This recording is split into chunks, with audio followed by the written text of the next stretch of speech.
Ses enfants pensaient avoir gagné au moment même où ils l'ont laissé à la maison de retraite, avec pour seul bagage une valise, un vieux manteau et le silence de la trahison.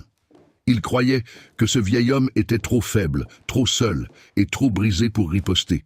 Mais 3 jours plus tard, un avocat a frappé à cette porte avec une enveloppe scellée à la main. Et tout ce que la famille avait préparé a commencé à s'effondrer.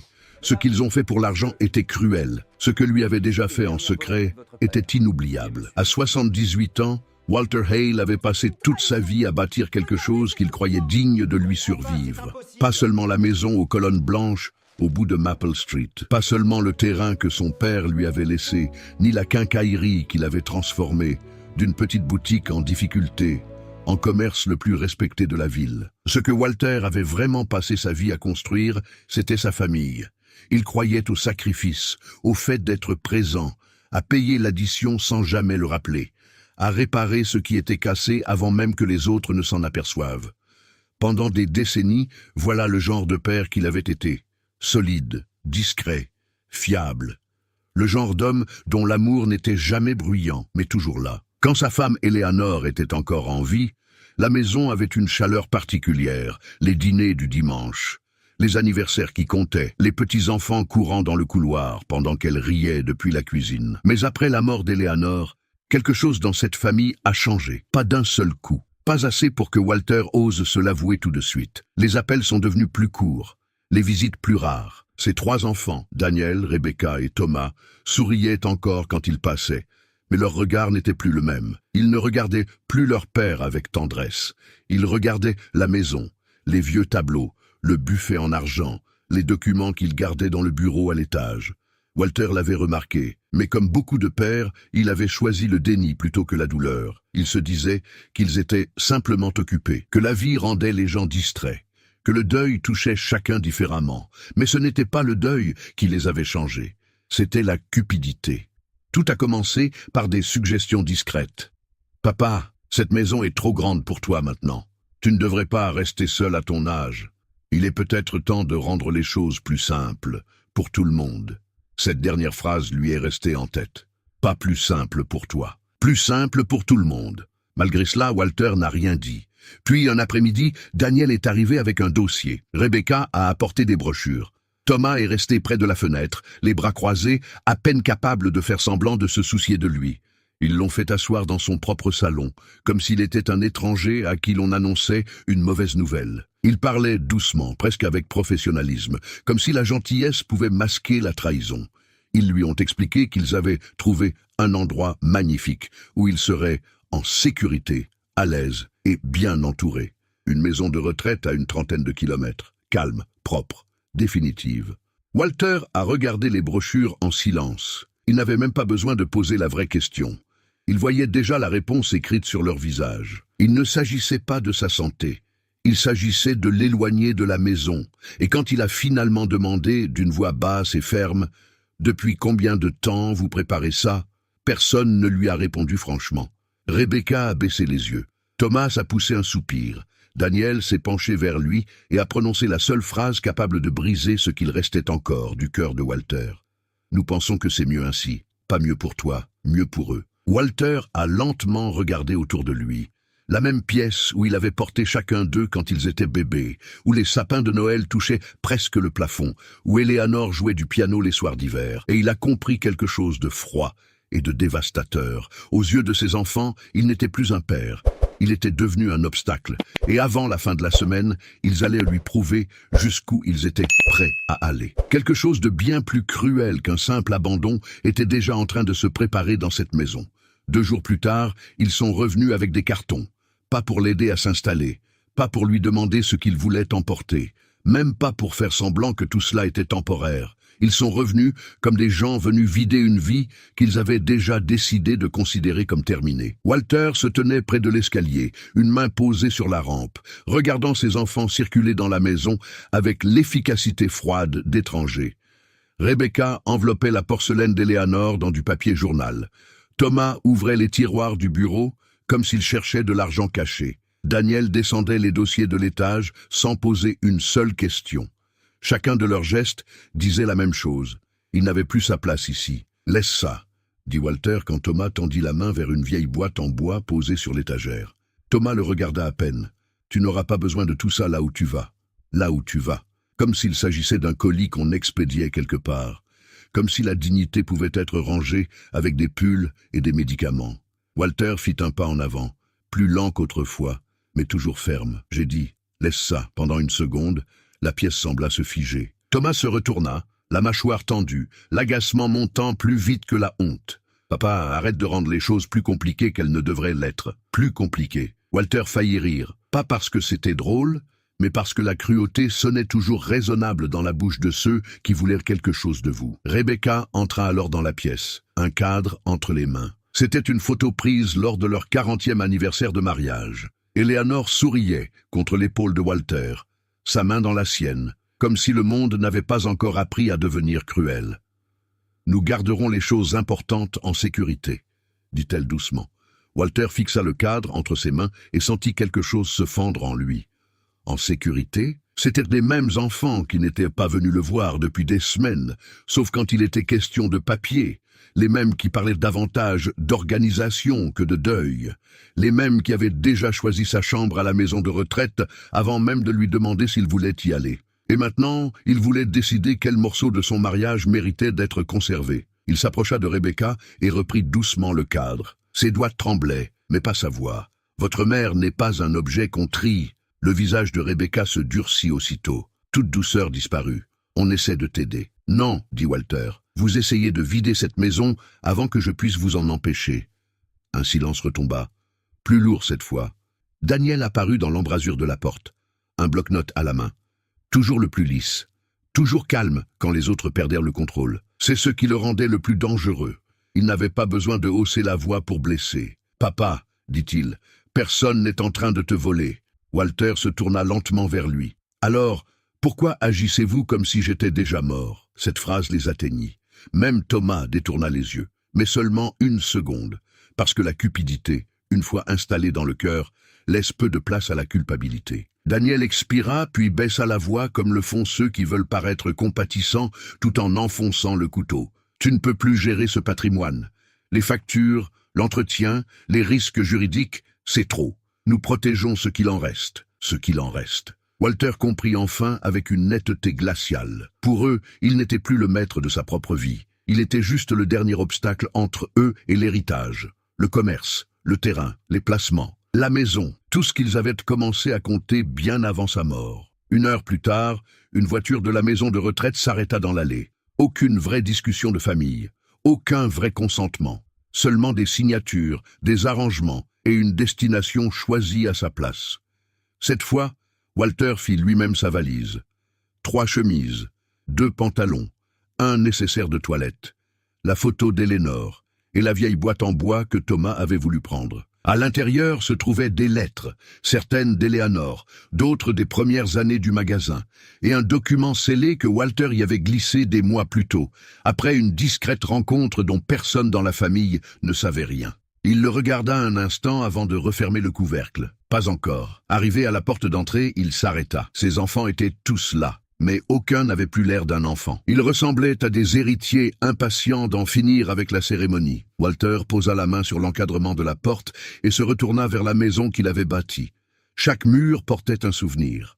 Chaque pièce gardait la preuve qu'il avait aimé sincèrement, travaillé loyalement et tenu bon même quand personne ne le remerciait. Et maintenant, il partait non pas parce que l'âge l'avait vaincu, mais parce que la trahison avait pris le visage de ses propres enfants. Rebecca l'embrassa sur la joue sans chaleur.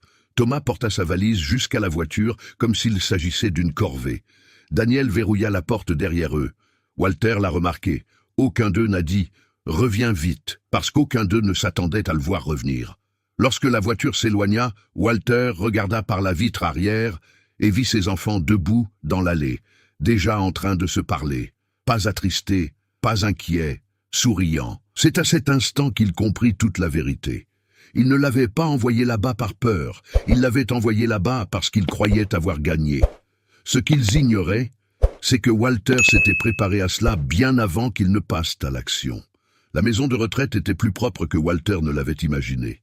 C'était la première insulte, parce que tout y était conçu pour paraître doux, des murs beige clairs, des infirmières polies. des tableaux de fleurs encadrés qui ne signifiaient rien pour personne, une télévision allumée sans conviction dans la salle commune, une horloge sur chaque mur, comme si l'endroit tout entier n'existait que pour mesurer ce qu'il restait de vie aux gens.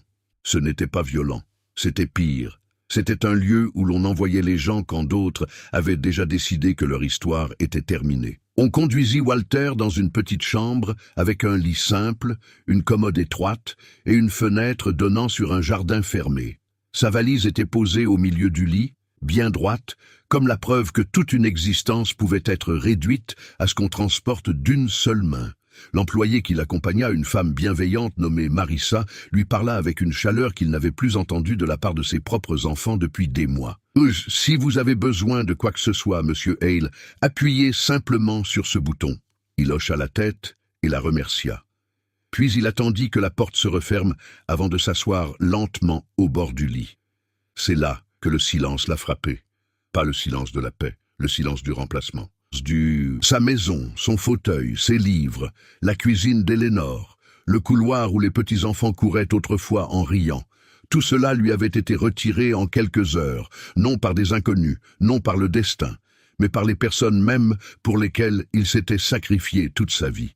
Walter posa la photo d'Elénore sur la petite table à côté du lit et la regarda longuement. « J'aurais dû t'écouter plus tôt », murmura-t-il, parce qu'Elénore l'avait vu avant lui. Pas tout. Pas l'ampleur entière de la cruauté, mais suffisamment. Durant la dernière année de sa vie, elle avait remarqué que Rebecca posait trop de questions sur l'acte de propriété, que Thomas voulait soudain aider avec les comptes, que Daniel trouvait toujours une raison d'aborder la planification successorale juste après le dîner, avec ce ton si calme qu'il semblait inoffensif. Un soir, après leur départ, Eleanor était restée debout devant l'évier, essuyant une assiette avant de dire doucement: « Ils nous aiment, Walter, mais je commence à craindre qu'ils aiment un peu plus ce qui viendra après nous. À l'époque, ils les avaient défendus. Aujourd'hui, ils le regrettaient. Cette première nuit à la maison de retraite, le sommeil n'est pas venu facilement. Il entendait des pas dans le couloir, une toux lointaine, le grincement d'un chariot de médicaments qu'on poussait plus loin. Chaque bruit lui rappelait qu'on l'avait placé parmi les fins.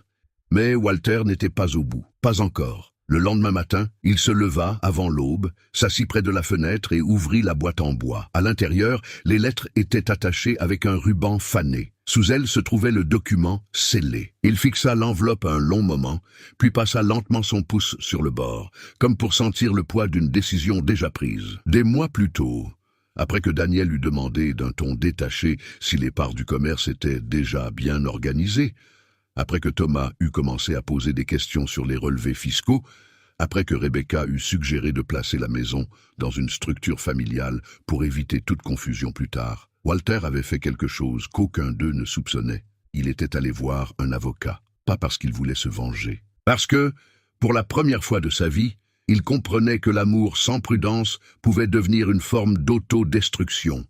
Le rendez-vous s'était déroulé en toute discrétion, en profondeur, sans aucune précipitation. Il se souvenait encore du bureau, les étagères sombres, les fauteuils en cuir, la pluie qui frappait doucement aux vitres. En face de lui était assis Gregory Finch, plus âgé que Daniel, plus jeune que Walter, avec ce visage d'homme que la cupidité humaine ne surprenait plus depuis longtemps. Maître Finch l'avait écouté sans l'interrompre tandis que Walter racontait tout. La distance, la pression, les questions sur le patrimoine déguisées en inquiétude, la façon subtile qu'ils avaient de vouloir le réduire à l'intérieur même de sa propre vie. Quand Walter eut terminé, l'avocat avait joint les mains et posé une seule question. « Pensez-vous que vos enfants attendent votre mort ou qu'ils essaient de prendre le contrôle de votre vie avant qu'elle n'arrive ?» Walter avait répondu d'une voix à peine plus forte qu'un souffle. « Je crois qu'ils ont cessé de me voir comme leur père. » Cela avait suffi. À la fin de cette rencontre, de nouveaux documents avaient été rédigés. Des instructions avaient été écrites, des conditions avaient été établies, et une dernière étape avait été mise en place, une étape qui ne serait déclenchée que si ses enfants franchissaient une ligne qu'ils ignoraient encore être surveillés. Maintenant, assis dans cette chambre de maison de retraite, Walter le savait avec une certitude douloureuse. Ils avaient franchi cette ligne. Il remit le document dans la boîte au moment précis où l'on frappa à la porte. Marissa passa la tête dans l'entrebâillement. « Monsieur Hale, vous avez de la visite ?» Walter fronça les sourcils. Aucun membre de sa famille ne viendrait aussi vite, à moins de vouloir une signature. « Qui est-ce » Elle hésita un instant, puis répondit avec politesse. « Un homme en costume gris. Il a dit s'appeler Maître Finch. » Le regard de Walter changea aussitôt. Ainsi, cela avait déjà commencé. Et tandis que ses enfants se croyaient probablement victorieux dans sa maison, le premier mouvement contre eux venait d'arriver à sa porte. Marissa se décala, et Gregory Finch entra avec la présence calme et mesurée d'un homme qui ne gaspille jamais ses mots. Son costume gris était impeccable. Sa serviette semblait plus lourde qu'elle n'aurait dû l'être, et entre ses mains, il n'apportait ni compassion, ni banalité, mais des conséquences. « Monsieur Hale, » dit-il en inclinant légèrement la tête, « je suis désolé que nous nous retrouvions dans de telles circonstances. » Walter se leva lentement de sa chaise. « Alors, ils l'ont fait. » Finch soutint son regard un instant avant de répondre. « Oui, d'après ce que vous m'aviez décrit et d'après ce qui a été confirmé ce matin, ils ont fait exactement ce que vous craigniez. » Marissa referma discrètement la porte derrière lui, laissant les deux hommes seuls. Pendant quelques secondes, aucun des deux ne parla. La pièce semblait plus étroite à présent, chargée du poids de quelque chose préparé depuis longtemps et enfin mis en marche. Walter désigna la chaise vide près du lit, et Finch s'assit, posant sa serviette sur ses genoux. « J'ai reçu un avis tôt ce matin, » dit l'avocat. « Votre fils Daniel a contacté le cabinet comptable avant 8 heures. Il a demandé l'accès au registre de propriété, aux autorisations liées au commerce et à votre dossier successoral. Il a affirmé que la famille gérait désormais vos affaires en raison de votre relogement permanent. » Walter serra la mâchoire à cette expression, « relogement permanent ». Voilà comment il l'appelait. Pas trahison, pas éloignement forcé, pas abandon. Simplement une formule propre pour dissimuler un acte sale. Finch ouvrit sa serviette et en sortit un dossier épais, chaque feuille rangée avec une précision presque brutale. « Ils sont allés vite, » poursuivit-il. « Trop vite. Rebecca a appelé l'agent immobilier que vous nous aviez expressément demandé de ne jamais utiliser. Thomas a tenté d'entrer ce matin dans le local d'archives du commerce avec une ancienne clé. Et Daniel... » Il s'interrompit un instant, comme s'il lui laissait une dernière chance de ne pas entendre la suite. Daniel a demandé si votre capacité mentale avait été officiellement évaluée au cours des 6 derniers mois. Walter détourna le regard, non parce qu'il était surpris, mais parce que l'entendre formulé ainsi rendait la trahison réelle d'une manière que les soupçons n'avaient jamais atteinte. Voilà donc leur prochaine étape. S'ils ne pouvaient pas attendre sa mort, ils allaient essayer de le faire disparaître pendant qu'il était encore vivant, faible, confus, inapte. Un père réduit à un dossier. Finch se pencha légèrement en avant. « Monsieur Hale, j'ai besoin que vous compreniez une chose. Ce que vos enfants attendaient, c'était l'accès. Ce qu'ils ont déclenché à la place, c'est l'exécution. » Walter revint vers lui du regard. « Dites-moi. » L'avocat sortit un document scellé et le posa sur le lit entre eux. Voici la version finale de la directive successorale révisée que vous avez signée il y a 4 mois. Elle contient la clause de contingence dont nous avions parlé. Walter fixa l'enveloppe sans la toucher. Il se souvenait parfaitement de ce jour-là, le bruit de la pluie contre les vitres, l'absence d'Éléonore qui remplissait toute la pièce, sa propre main hésitant au-dessus de la ligne de signature, non pas par doute, mais par chagrin, car aucun père n'imagine un jour devoir protéger l'œuvre de toute une vie contre ses propres enfants. Finch poursuivit d'une voix égale. Cette clause prévoit que si l'un des bénéficiaires est reconnu coupable d'avoir exercé une pression, manipulé, isolé ou déplacé injustement votre personne dans un but d'intérêt financier, ce bénéficiaire est immédiatement suspendu de tout droit à héritage, dans l'attente d'un examen juridique complet. Si plusieurs bénéficiaires ont agi ensemble, la suspension s'applique à tous. Walter ferma les yeux. À tous. Pas un enfant perdant le contrôle. Les 3. Pour la première fois depuis son arrivée dans cette maison de retraite, il ressentit autre chose que de la douleur. Pas encore du soulagement, mais un rééquilibrage, comme si une balance inclinée par la cupidité commençait enfin à revenir du côté de la justice. « Et il y a autre chose », ajouta Finch. Walter rouvrit les yeux. À la maison, les parts du commerce et les principaux comptes ont été transférés dans des structures de protection la semaine suivant notre 2e rendez-vous. Vos enfants ne peuvent ni vendre, ni diviser, ni engager quoi que ce soit sans passer par la procédure de révision. Et au vu de ce qu'ils ont déjà fait, il laissa la phrase respirer. Cette procédure ne leur sera pas favorable. Un silence suivit, mais il était différent du silence de la maison de retraite. Celui-ci avait une forme, une direction. C'était le bruit de la vérité en train de marcher vers ceux qui pensaient l'avoir enterré. Walter baissa les yeux vers ses mains, vieilles, ridées, légèrement tremblantes sur ses genoux. C'étaient les mêmes mains qui avaient porté ses enfants quand ils étaient malades, payé les appareils dentaires, les études, les mariages, les réparations, les urgences. Les mêmes mains qui avaient signé des chèques sans jamais rien demander en retour, bâti un commerce à partir de rien, tenu les doigts d'Éléanore dans une chambre d'hôpital en lui promettant qu'il préserverait la famille. Et malgré cela, ses enfants l'avaient regardé comme on regarde un obstacle entre soi et de l'argent. « Que se passe-t-il maintenant » demanda Walter.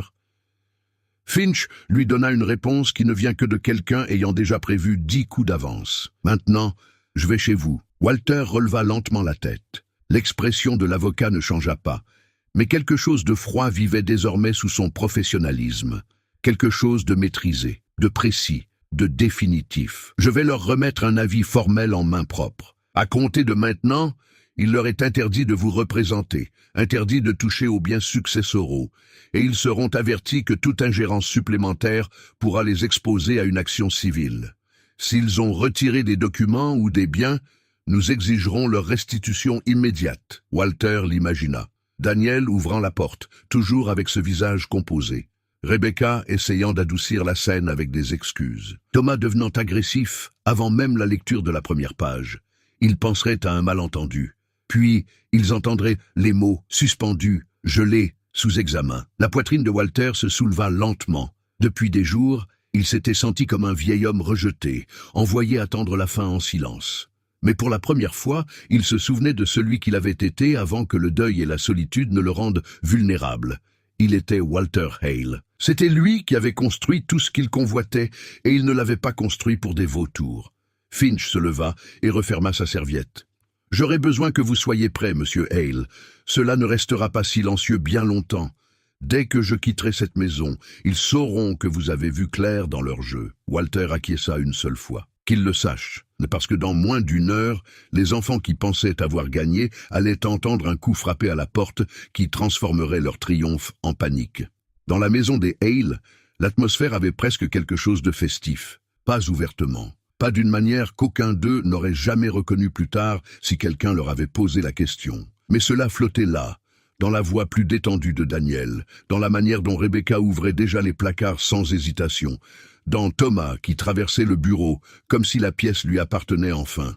Le vieil homme n'était plus là. C'était la vérité silencieuse, cachée derrière chacun de leurs gestes dans cette maison. Daniel se tenait devant la table de la salle à manger, plusieurs papiers étalés devant lui, des relevés de taxes foncières, des documents d'assurance, des résumés de comptes liés au commerce, pas tous à jour, mais suffisamment pour lui donner l'impression que le contrôle était déjà à portée de main. « Il faut aller vite, dit-il en tapotant une feuille avec son stylo, avant que les dépenses s'accumulent. Rien que la maison de retraite va devenir un gouffre si on ne réorganise pas tout. » Rebecca jeta un regard vers le couloir et baissa la voix. « Tu crois qu'il se doute de quelque chose ?» Thomas laissa échapper un petit rire sec depuis l'autre côté de la pièce.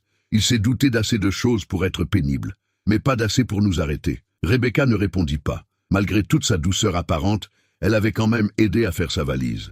Elle était quand même restée là pendant que leur père était arraché au seul foyer qu'il lui restait. Quelle que soit l'hésitation qu'il lui restait, ce n'était plus de l'innocence. C'était simplement de l'inconfort. Et l'inconfort n'avait jamais empêché la cupidité. Daniel rassembla les papiers en une pile soignée. « Dès que j'aurai la confirmation du comptable, on saura ce qu'on peut liquider en premier. La maison en dernier, dit Thomas aussitôt. C'est là qu'est la vraie valeur. » Rebecca croisa les bras. « Tu parles déjà comme si c'était réglé. » Thomas tourna la tête vers elle d'un air sec. Ça l'est. Puis, toc, toc, toc. Pas le coup léger d'un voisin. Pas le petit bruit hésitant d'un livreur. C'était net, mesuré, le genre de coup frappé qui arrive avec de l'autorité. Tous les trois se tournèrent vers la porte d'entrée. Daniel fronça les sourcils le premier, plus agacé qu'inquiet. « Tu attends quelqu'un » Rebecca secoua la tête. Thomas marmonna. « Encore des papiers, sûrement. » Daniel se dirigea vers la porte et l'ouvrit à moitié. Gregory Finch se tenait là. Costume gris, serviette en cuir, expression illisible. Au moment où Daniel le vit, quelque chose changea dans sa posture. Pas encore de la panique, mais le début de celle-ci. « Je peux vous aider » demanda Daniel. « Oui » répondit Finch calmement. « Je suis ici au nom de Walter Hale. » La pièce derrière Daniel se figea. Rebecca s'approcha depuis la salle à manger. Thomas apparut dans l'encadrement du bureau, les bras déjà tendus par la crispation. Daniel força un mince sourire. « Mon père se repose pour le moment. Si cela concerne sa prise en charge, la famille s'en occupe. »« Non !» coupa Finch avec une netteté froide. « Vous ne vous en occupez pas. » Cette phrase frappa plus fort qu'un cri. Finch glissa la main dans sa serviette et en sortit un dossier scellé. « Je suis Gregory Finch, conseil juridique de Monsieur Walter Hale. Je viens remettre un avis formel.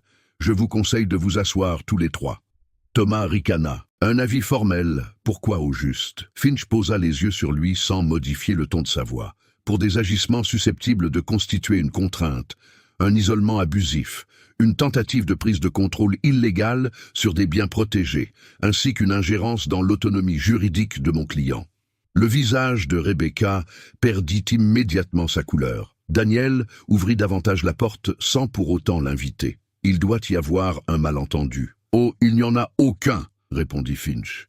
Puis, sans demander la permission, il entra dans la maison.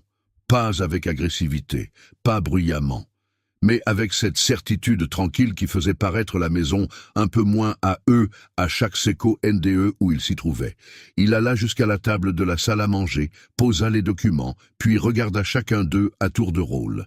Daniel d'abord, le stratège, Rebecca ensuite, la complice silencieuse, Thomas enfin, l'exécutant brutal. Puis il ouvrit le dossier. « Avec effet immédiat, dit-il, tous vos droits de bénéficiaires liés à la succession de Walter Hale sont suspendus dans l'attente d'un examen formel. » Silence. Un silence total. Rebecca cligna des yeux comme si elle n'avait pas compris la phrase. Thomas fut le premier à réagir. « Qu'est-ce que ça veut dire, ce délire ?» « Cela signifie, répondit Finch, qu'aucun de vous ne peut vendre, transférer, consulter, représenter, gérer ou influencer le moindre bien protégé appartenant à M. Hale, y compris, sans s'y limiter, la résidence, les parts du commerce, les avoirs financiers, les dossiers successoraux et les documents sécurisés. » La voix de Daniel baissa. « Suspendu? Sur quelle base ?» Finch sortit une autre page du dossier. Sur la base d'une directive de contingence légalement signée par M. Hale il y a 4 mois. Une directive conçue précisément pour ce scénario. Personne ne bougea. Daniel resta figé.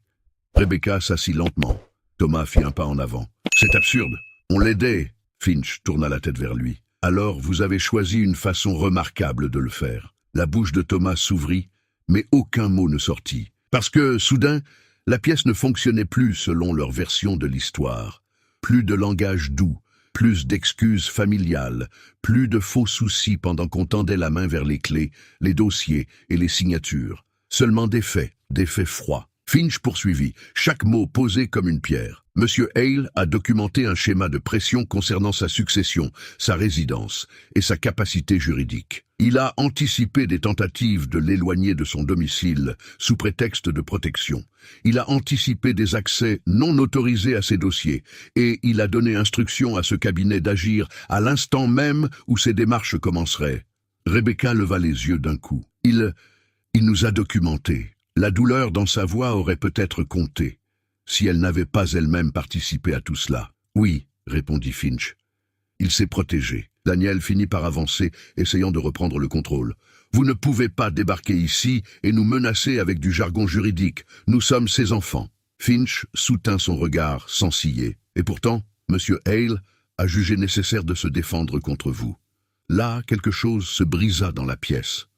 Pas émotionnellement, structurellement. L'histoire qu'ils s'étaient racontée à eux-mêmes, qu'ils étaient pratiques, justifiés, peut-être même responsables, commença à se fissurer sous le poids d'une vérité qu'aucun d'eux n'avait vu venir. Walter avait compris, Walter avait prévu, et Walter avait joué avant eux. Rebecca porta lentement une main à sa bouche. Thomas se tourna vers Daniel, non pas en colère contre l'avocat, mais contre son frère. Parce que dans les familles bâties sur la cupidité, la faute change vite de direction dès que la peur entre dans la pièce. « Tu as dit qu'il ne savait rien », lança Thomas. Daniel ne répondit pas, parce que, pour la première fois depuis qu'ils avaient envoyé leur père loin de la maison, il avait l'air réellement incertain, et Finch n'avait pas terminé. Il plongea une nouvelle fois la main dans sa serviette et posa un dernier document sur la table. « Il y a encore une chose, dit-il. » Tous les trois le fixèrent.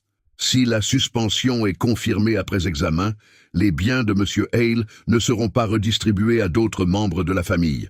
La voix de Rebecca tomba presque en murmure. « Qu'est-ce que ça veut dire ?» La réponse de Finch fut d'un calme presque cruel. « Cela signifie que si la directive de votre père est validée, et je suis convaincu qu'elle le sera, vous n'héritez de rien. » Un silence brutal, suffocant, envahit la maison. Personne ne bougea, personne ne parla, parce qu'en une seule phrase, la victoire qu'ils croyaient avoir assurée venait de devenir le début d'un effondrement total. Et le pire pour eux n'était pas encore arrivé, car ils ignoraient encore à qui Walter avait réellement décidé de tout laisser. Thomas fut le premier à exploser. « C'est n'importe quoi !» lança-t-il en abattant sa paume sur la table avec une telle force que les papiers glissèrent. « Il ne peut pas faire ça. C'est un vieil homme dans une maison de retraite, manipulé par un avocat. » Finch ne broncha pas. « Cette phrase, dit-il d'un ton égal, est exactement le genre de déclaration qui pourrait intéresser un juge. » Thomas recula aussitôt, mais le mal était fait. Daniel lui jeta un regard noir. Rebecca, elle, restait figée sur sa chaise, les yeux rivés sur les documents comme si leur contenu pouvait changer à force de les fixer. Il ne changea pas.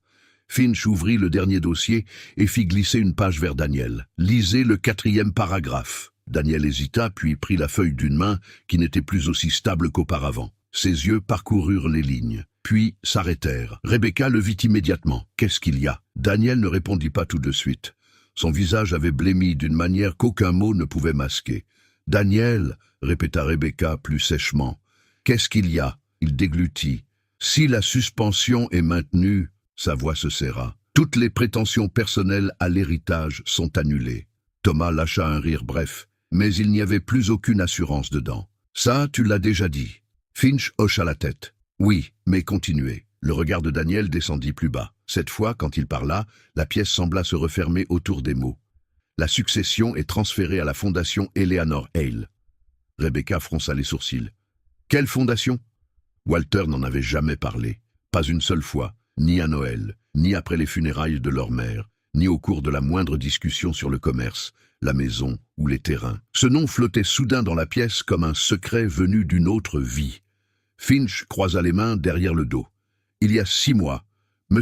Hale a créé une fondation privée au nom de son épouse défunte. Sa mission est de financer des solutions de logement, une aide juridique et un accompagnement de long terme pour les personnes âgées abandonnées. Personne ne parla. Non parce qu'ils étaient perdus, mais parce qu'ils avaient parfaitement compris. Walter avait pris tout ce qu'ils espéraient hériter et s'était préparé à le donner à des gens exactement comme lui, à ceux qu'on oublie, à ceux qu'on met de côté, à ces personnes âgées laissées derrière par les familles mêmes qui auraient dû les protéger. Thomas fixa Finch comme s'il venait de s'exprimer dans une langue étrangère. « Non, non, c'est impossible. C'est déjà fait, » répondit Finch. Rebecca se leva lentement de sa chaise. « Il ne nous ferait jamais ça. » C'était la première phrase vraiment honnête prononcée dans cette maison, parce qu'elle croyait encore que le simple fait d'être ses enfants devait les protéger des conséquences, que le sang devait effacer la trahison, que l'amour d'un père devait rester inconditionnel même après l'humiliation. Finch la regarda avec quelque chose de plus froid encore que la colère. « Madame Hale croyait que la famille était sacrée, » dit-il. « Monsieur Hale a honoré cela aussi longtemps qu'il a pu, mais après ce que vous lui avez fait, il a pris une autre décision. Il a choisi le sens plutôt que le droit automatique. » Les yeux de Rebecca se remplirent aussitôt de larmes, mais cela ne l'émut pas. Pas plus que le silence de Daniel, pas plus que la panique montante de Thomas. Pendant des années, tous les trois s'étaient reposés sur une certitude. Leur père serait incapable de leur faire du mal. Ils avaient pris cet amour pour de la faiblesse, et ils découvraient maintenant la différence. Daniel reposa la feuille avec précaution, comme si le moindre geste brusque risquait de briser la dernière illusion encore debout. « Il doit bien exister un moyen de contester ça. »« Il y a une procédure d'examen, » répondit Finch. « Chacun de vous pourra faire valoir ses observations formellement. Mais permettez-moi de vous faire gagner du temps. Votre père a documenté les pressions. La chronologie de vos actes est déjà relevée. Des appels ont été passés, des dossiers ont été demandés. Des démarches ont été entreprises le matin même de son départ. Cet enchaînement compte. » Thomas se retourna vers Daniel. « Tu as appelé le comptable ?» Daniel serra la mâchoire. « Il fallait bien que quelqu'un s'occupe des choses. »« S'occuper des choses ?» dit Rebecca, la voix brisée. « Tu m'as dit qu'on s'assurait juste que papa soit en sécurité. » Daniel se tourna vers elle, toute patience, désormais disparue. Et tu croyais quoi, Rebecca? Qu'on le sortait de cette maison par sentimentalité? La voilà, brute, laide, plus de langage poli, plus d'inquiétude jouée, plus de faux soucis, seulement la cupidité parlant enfin avec sa propre voix. Rebecca recula comme s'il venait de la gifler. Thomas lâcha un juron entre ses dents et passa les 2 mains sur son visage. C'est délirant, c'est complètement délirant. Mais cela n'avait rien de délirant, c'était une conséquence. Finch referma les dossiers un à un, leur laissant le temps de suffoquer dans les ruines de leur propre choix. Puis, il asséna le dernier coup. « Il y a aussi une lettre personnelle, dit-il, de votre père. Elle doit être lue après la remise de l'avis. » Rebecca releva aussitôt la tête. « Une lettre ?» Finch sortit une enveloppe de sa serviette. L'écriture de Walter Hale était immédiatement reconnaissable. Ferme, appliquée, ancienne. Pendant une seconde, aucun d'eux ne bougea. Puis Daniel tendit la main. Finch ne lâcha pas tout de suite. « Quand vous lirez ceci, dit-il, comprenez une chose très clairement. Votre père ne l'a pas écrit sous le coup de la colère. Il l'a écrit après avoir compris exactement ce que vous étiez devenu. » Ce n'est qu'alors qu'il relâcha l'enveloppe. Daniel l'ouvrit. À l'intérieur, une seule page. Il lut la première ligne en silence. Et ce qu'il lui restait de maîtrise vacilla presque aussitôt. Rebecca fit un pas, lisse. Les lèvres de Daniel s'entr'ouvrirent, mais les mots semblaient lui résister. Thomas lui arracha la feuille des mains. Ses yeux parcoururent la lettre. Puis, pour la première fois de la journée, Thomas ne dit plus rien. Parce que Walter n'avait pas rempli cette page de menaces juridiques. Il l'avait remplie de vérité, la vérité d'un père. Il écrivait qu'il avait passé sa vie à croire que le sacrifice serait retenu, que l'amour donné avec fidélité reviendrait sous la forme de loyauté dans la vieillesse. Il écrivait que perdre Éléanore l'avait brisé, mais que perdre ses enfants alors qu'il était encore en vie avait détruit quelque chose de plus profond encore. Il écrivait que le jour où il l'avait envoyé loin de chez lui, il avait compris qu'il n'était plus traité ni comme un homme, ni même comme un père, mais comme une gêne placée entre eux et des biens matériels. Puis venait la phrase qui resta suspendue dans la pièce comme de la fumée. « Je ne vous ai pas retiré votre héritage. Vous l'avez abandonné le jour où vous m'avez abandonné. » Rebecca porta la main à sa bouche et se mit à pleurer, pas doucement, pas avec élégance, mais avec la violence de quelqu'un qui entend le jugement dans la seule voix qu'il n'avait jamais imaginé perdre. Thomas fixait toujours la page, comme si elle l'avait brûlé. Daniel, lui, se tourna vers la fenêtre, incapable d'affronter ni son frère, ni sa sœur. Et Finch, voyant l'effondrement gagner les murs de cette maison, reprit sa serviette. Il avait accompli ce qu'il était venu faire. Il se dirigea vers la porte, puis s'arrêta une dernière fois. « Votre père n'est pas seul, dit-il sans se retourner. C'est peut-être la seule chose qu'aucun de vous n'avait prévue. » Puis, il s'en alla. La porte d'entrée se referma derrière lui. Et pour la première fois depuis que Walter avait été emmené, la maison des Hale ne ressemblait plus à un trophée. Elle ressemblait à une scène de crime. Car pendant que les enfants restaient debout au milieu des ruines de leur cupidité, Walter s'apprêtait à découvrir que tout perdre avait ouvert la porte à quelque chose de bien plus grand que la vengeance. Lorsque Gregory Finch revint à la maison de retraite ce soir-là, Walter était assis près de la fenêtre, la photo d'Éléanore entre les mains. Le soleil descendait déjà, répandant une lumière dorée et fatiguée sur le jardin derrière la vitre. Dans cette clarté douce, il n'avait plus l'air d'un vieil homme vaincu. Il ressemblait à quelqu'un qui avait enfin cessé de confondre le silence avec la paix. Finch entra dans la chambre et referma la porte derrière lui. « C'est fait, dit-il. » Walter chercha la réponse sur son visage. « À quel point ?» L'avocat posa sa serviette et répondit sans dramatiser. « Assez pour qu'aucun d'eux ne dorme tranquille cette nuit. » Pour la première fois depuis plusieurs jours, Walter laissa échapper un souffle qui ne pesait pas sur sa poitrine, non parce qu'il prenait plaisir à leur douleur, mais parce que la vérité les avait enfin atteints sans qu'il ait eu à supplier, à se justifier ou à se défendre. Finch lui raconta tout, le choc, les disputes, la panique lorsqu'ils avaient appris que la succession était gelée, le silence après la lettre, Rebecca en larmes, Thomas en train de perdre pied, Daniel essayant, sans y parvenir, de retrouver un chemin vers le contrôle. Walter écouta sans l'interrompre. Quand Finch eut terminé, le silence revint dans la pièce. Puis Walter baissa les yeux vers la photo d'Éléanore et murmura presque pour lui-même « Elle aurait détesté ça ». Finch répondit doucement « Elle aurait surtout détesté ce qu'ils vous ont fait ». Cela comptait, parce que le chagrin pousse souvent les personnes trahies à se sentir coupables de s'être protégées, comme si le fait de se défendre contre la cruauté risquait de trahir l'amour qu'elles avaient autrefois porté. Mais ceci n'était pas une vengeance contre ses enfants, c'était la dernière défense d'une vie qu'il avait méritée. Une semaine plus tard, Walter quitta la maison de retraite. Pas parce que ses enfants étaient venus s'excuser. Ils ne l'ont pas fait. Pas parce qu'ils étaient venus le ramener chez lui. Ils ne l'ont pas fait non plus. Il partit parce que la fondation qui portait désormais le nom d'Eleanor avait déjà préparé autre chose. Une maison d'hôtes restaurée sur une propriété paisible qui avait autrefois appartenu à l'un des plus vieux amis de Walter. Rénovée pour accueillir des personnes âgées, ayant besoin de dignité, d'intimité et d'une vraie présence humaine, au lieu d'un abandon déguisé en sollicitude. Il y avait des jardins.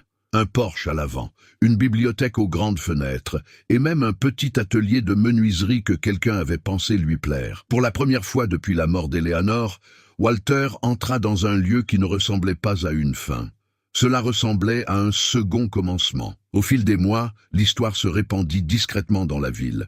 Pas d'abord comme une rumeur, comme du respect. Les gens apprirent que Walter Hale avait redirigé son patrimoine pour protéger des personnes âgées abandonnées, que les bénéfices de son commerce serviraient à financer une aide juridique pour les seniors manipulés afin qu'ils quittent leur domicile, que la maison de Maple Street deviendrait à terme une partie du programme de logement de la Fondation. La même maison que ses enfants avaient tenté de lui prendre deviendrait un refuge pour des gens trahis, exactement comme leur père. C'était une forme de justice qu'aucune somme d'argent n'aurait jamais pu acheter. Quant à Daniel, Rebecca et Thomas, la procédure d'examen s'éternisa exactement comme Finch l'avait annoncé. Chaque appel qu'ils avaient passé fut analysé. Chaque démarche entreprise après le départ de Walter fut relevée. Chaque contradiction dans leur version aggrava leur situation. Ils ne furent pas frappés par un scandale spectaculaire. Ce qui leur arriva fut plus lent que cela, plus intime.